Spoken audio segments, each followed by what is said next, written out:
Nalazim se u familiji Petrović. Darija će ići sada u 6. razred osnovne škole, a njezina sestra Nikolina u istu školu u 5. razred.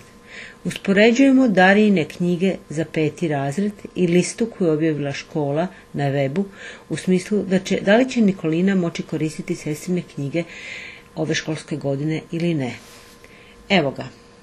Matematika. Isti izdavač, ali druga knjiga ne može se koristiti. Glazbeni, isti izdavač, ali druge knjige ne može se naslijediti. Informatika, ista literatura kao i prošle godine, ali iz 2006. godine, pa je upitno koliko aktualna. Vjeronauk, nije se moglo ustanoviti. Tehnički, 2008. bila je školska knjiga, 2009. profilu ne može koristiti Nikolina. Likovni, 2008. Darija imala je školsku knjigu, 2009. propisan je profil, tako da Nikolina ne može koristiti sestrine knjige. Povijest, isti izdavač, Nikolina može koristiti Darijine knjige. Geografija, isti izdavač, također može koristiti. Priroda, 2008. Darija imala izdanje školske knjige, dok je za 2009. za Nikolinu propisan izdavač profil. Nikolina ne može koristiti sestrine knjige iz prirode. Engleski, 2008. Darija je koristila Building Bridge od profila, a Nikolina u 2009. treba imati Way to go to, i to od školske knjige.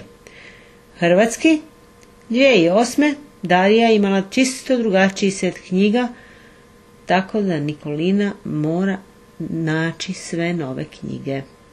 U prethodnim godinama knjige su bile besplatne, pa se nije mnogo razmišljalo o ovome. Sada, u svjetlu nove situacije, kada roditelji moraju plaćati nove udžbenike, pitanje nasljeđivanja i razmjene knjiga dobilo je na značaju. Komplet za 5. razred stoji, na primjer, oko 1500 kuna, a za 6. 2000 kuna, i to bez pribora i bilježnica. Na upit da li đak može u školu donijeti sličan udžbenik, ne baš onaj koji je propisan, majka nije bila sigurna, ali smatra sljedeće: da ispod dostojanstva propitivati, vući za rukav, strepiti, sakupljati udžbenike okolo. Potrebno je brisanje u udžbeniku, jer su udžbenici koncipirani na način da djeca po njima pišu. I ako nisi siromašan, ovo traženje knjiga je toliko mukotrpno da na kraju odeš i kupiš nove, upravo što izdavači kojima je ostalo hrpu knjiga i žele. U sklopu obrade ove teme razgovarali smo dalje sa odgovornima u Darijinoj i Nikolinoj školi i dobili informaciju da je spisak, katalog, dan od strane ministarstva i da nastavnici nemaju niti malo manevarskog prostora jer moraju birati udžbenike koji su ponuđeni.